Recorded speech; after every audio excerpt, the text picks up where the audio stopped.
বলা হয়ে থাকে ঢাকার মতো স্ট্রিট ফুডের সম্ভার বাংলাদেশের কোনো শহরে নেই। নানা ধরনের স্ট্রিট ফুডের সমাহার দেখতে হলে ঢাকায় যেতেই হবে। বিশেষ করে অফিস পাড়া, শপিং মলের আশেপাশে এবং আড্ডার স্থানগুলোয় খাবারের স্বাদ, বৈচিত্র্য এবং স্বাস্থ্যকর বলে সম্মতি দিয়েছেন স্থানীয়রা। তবে এসব খাবার স্বাস্থ্যের জন্য কতটা নিরাপদ তা নিয়ে প্রশ্ন উঠেছে। বিস্তারিত প্রতিবেদনে। সম্প্রতি ঢাকার স্ট্রিট ফুড নিয়ে উদ্বেগজনক তথ্য তুলে ধরা হয়েছে। স্ট্রিট ফুড বিশেষ করে biryani, chowmein, egg roll, fish fry, mutton কষা, চিকেন চাপ এসবের প্রতি মানুষের আকর্ষণ যেমন বাড়ছে, তেমনি সেই খাবারের গুণমান ও নিরাপত্তা নিয়ে প্রশ্ন উঠেছে।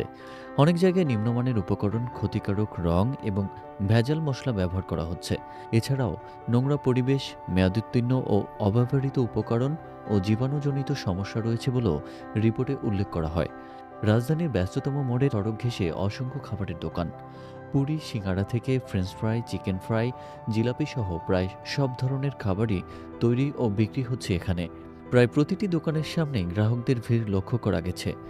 সরজমিনে ঘুরে দেখা যায় খোলা আকাশের নিচে burger, pizza, fried rice, dosa, chicken, সামুদ্রিক মাছ ফ্রাই, হালিম সহ নানা ধরনের খাবার বিক্রি হচ্ছে সড়কটিতে যান চলাচল বন্ধ থাকায় অনেকটা স্বাচ্ছন্দ্যেই চলছে বেচাকেনা। সড়কের পাশেই ভোক্তারা তাদের পছন্দের খাবার গ্রহণ করছেন। যারা খাবারগুলো খাচ্ছেন তাদের প্রতি পরামর্শ, খাবার খাওয়ার সময় এর রং ও গন্ধ দেখবেন।